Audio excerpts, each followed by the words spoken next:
안녕하세요. 마음레시피 김희덕 미술치료사입니다. 오늘은 이 친구와 인사를 해봤어요.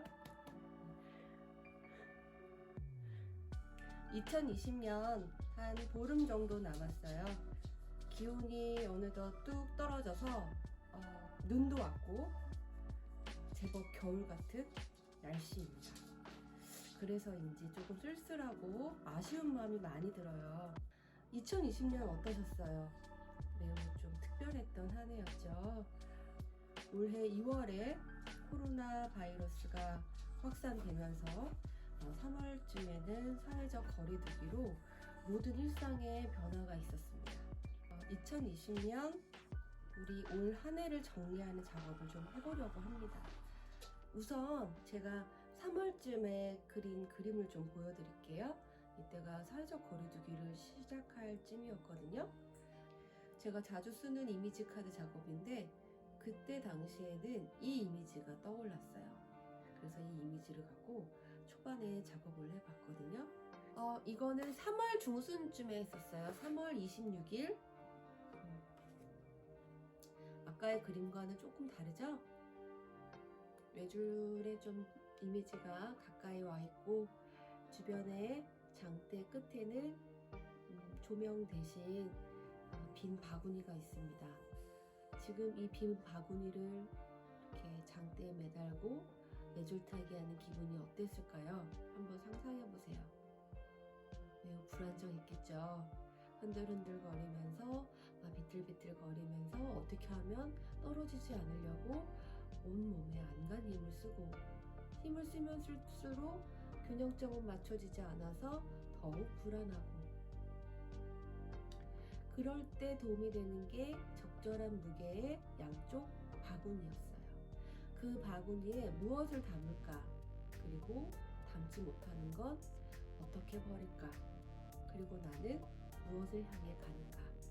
이 세 가지 화두가 저에게 크게 다가왔었어요. 3월부터 9개월 지난 지금 이 그림은 어떻게 또 변형되었을까요? 제 머릿속에 있는 어떤 이미지와 생각들 그리고 제가 인식하지 못했던 것들을 표현해 보도록 하겠습니다.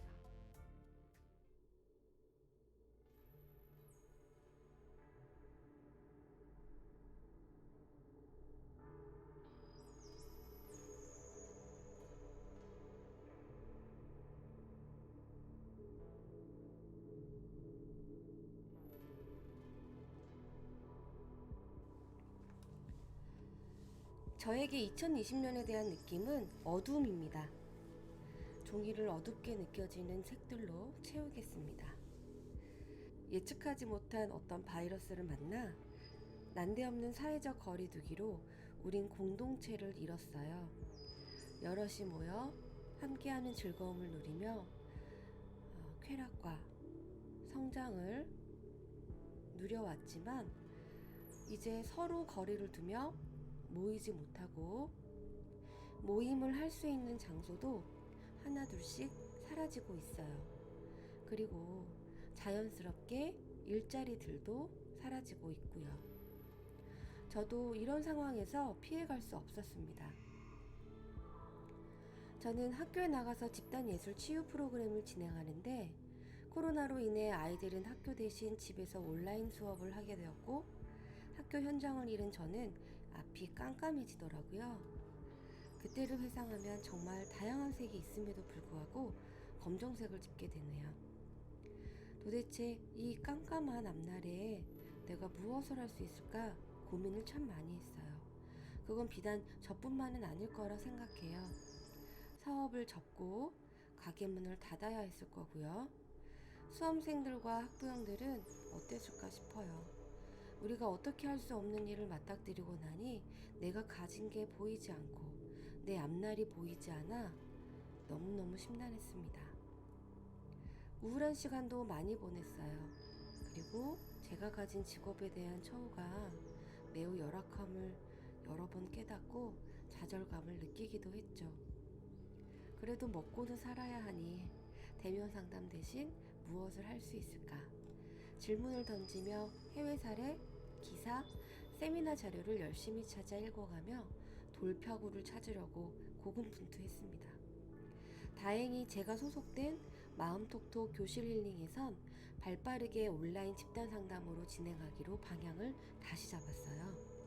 거기에 치료사들이 모두 힘을 합쳐 동참하며 줌 프로그램으로 할 수 있는 활동을 만들어 나갔고 1학기 때부터 바로 실행에 옮길 수 있었습니다.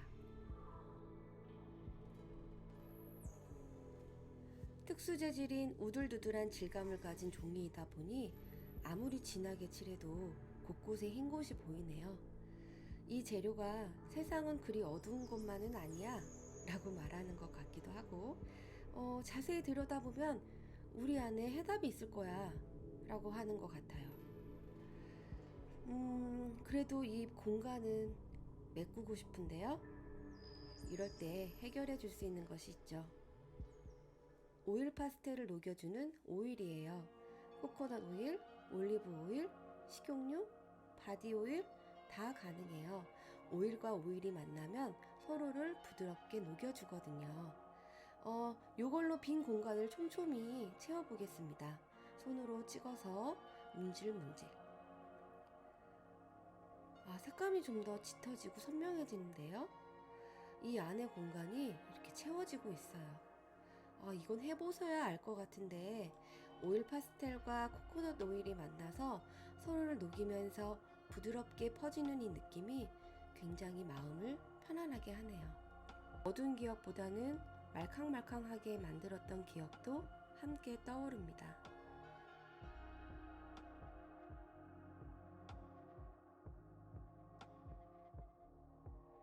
제가 줌에서 쌍방향 온라인 집단 예술 치유 프로그램으로 만난 아이들은 중학교 1학년이었어요.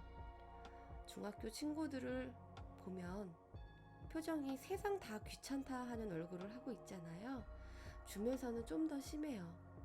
가끔 제가 묻는 질문에 네, 아니요, 그냥 그래요 라고 말하면 속이 터질 것 같지만 아이들은 자기가 좋아하고 친구들과 만날 수 있는 프로그램을 하면 금방 풀어져서 이야기하고 웃고 떠들기도 해요. 그중 제가 기억하는 친구는 굉장히 표정 변화가 없는 친구였어요. 묻는 질문에 겨우 들릴까 말까 하는 목소리로 네, 아니요, 표정이 굳어져 있고 창백한 얼굴로 화면을 응시하곤 했어요. 어느 날 처음 보는 애가 화면 안에 있는 거예요. 다른 사람인 줄 알았어요. 자세히 뜯어보니 아이의 배경이 달라져 있더군요. 방 안이 아닌 야외였고 바람이 시원하게 부는지 아이의 머리카락은 살짝 흩날리고 있었어요. 누구야? 거기 어디니? 가족들이랑 여행 왔어요. 라고 평소보다 길게 답하고 웃는 얼굴을 하는 모습을 보니 제 마음이 환하게 밝아지더라고요. 그 웃는 얼굴이 저에겐 치유적이었어요. 어떤 친구는 요즘 제가 잘 하고 있는지 모르겠어요 라고 해서 마음이 아프기도 했어요. 그때부터 아이들에게 활동을 통한 결과물로 자신에게 중요한 의미를 가질 수 있는 경험이 되도록 애썼습니다. 지금 흰 곳이 없어졌어요. 바닥에서 무언가 슬며시 올라오는 게 느껴져요. 처음에는 무조건 까맣게 어둡게 내 2020년의 시작은 매우 어두웠어. 암흑이었지. 참담함, 눈앞이 보이지 않음, 막막함, 이 느낌을 갖고 작업을 할 생각이었는데 왜 이렇게 밝죠?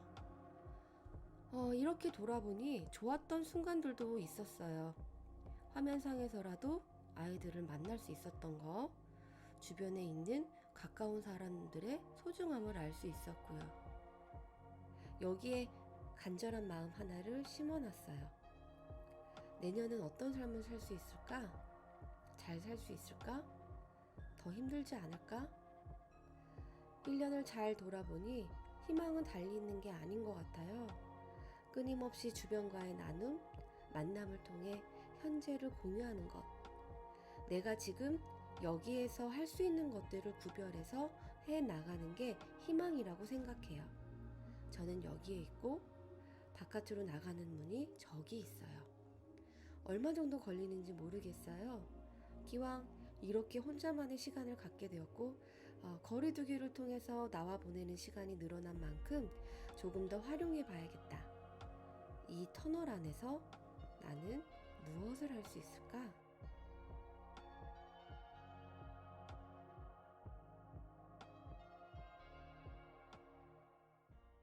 자, 어느 가정이나 하나쯤은 있을 법한 이케아 카탈로그예요. 콜라주 작업을 위해 저에게 끌리는 이미지와 문구를 발견할 때마다 잘라 놓습니다. 마음에 드는 이미지 발견. 또 뭐가 있을까요? 마음에 드는 단어도 이렇게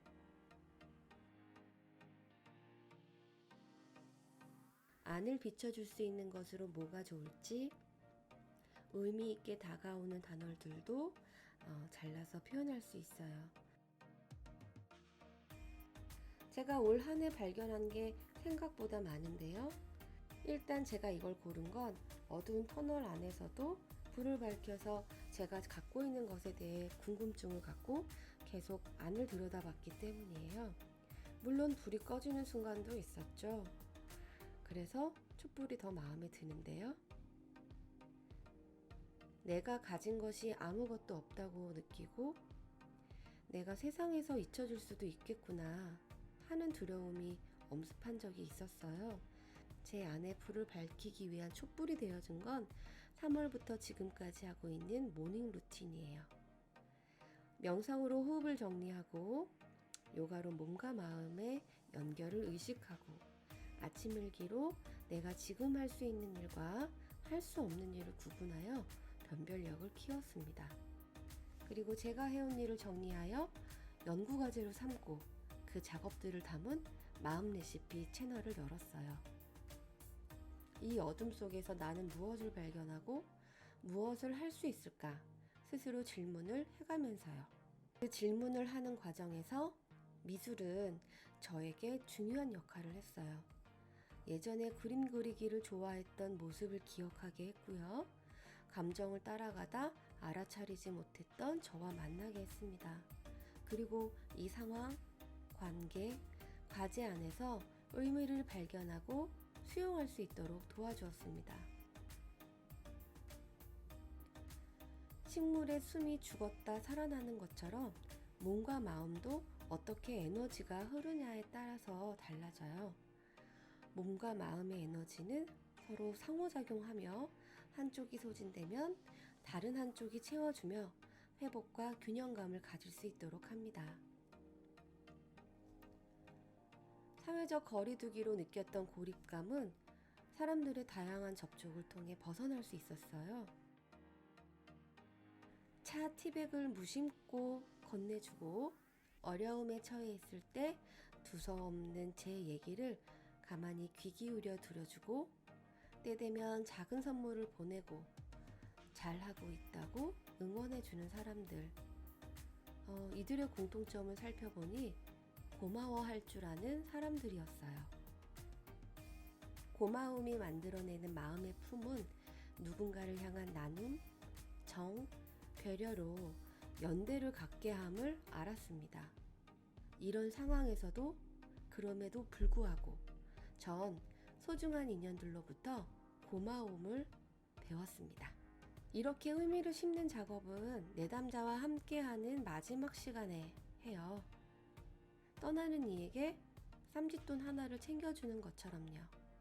심리학자 에릭 에릭슨은 기본 신뢰감을 회복하기 위해선 그럼에도 불구하고 지금 어려움에 대해 어떤 의미가 있다는 확신을 갖는 것이 중요하다고 했어요. 코로나 시기 사회 속 불안감을 느끼고 있는 지금 자신에 대한 신뢰감을 회복하기 위한 올해의 의미를 담는 이 과정을 꼭 경험하시길 바랍니다.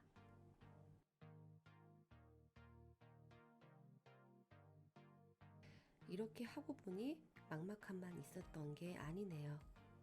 제목은 그럼에도 불구하고 코로나로 얻은 것이라고 짓겠습니다.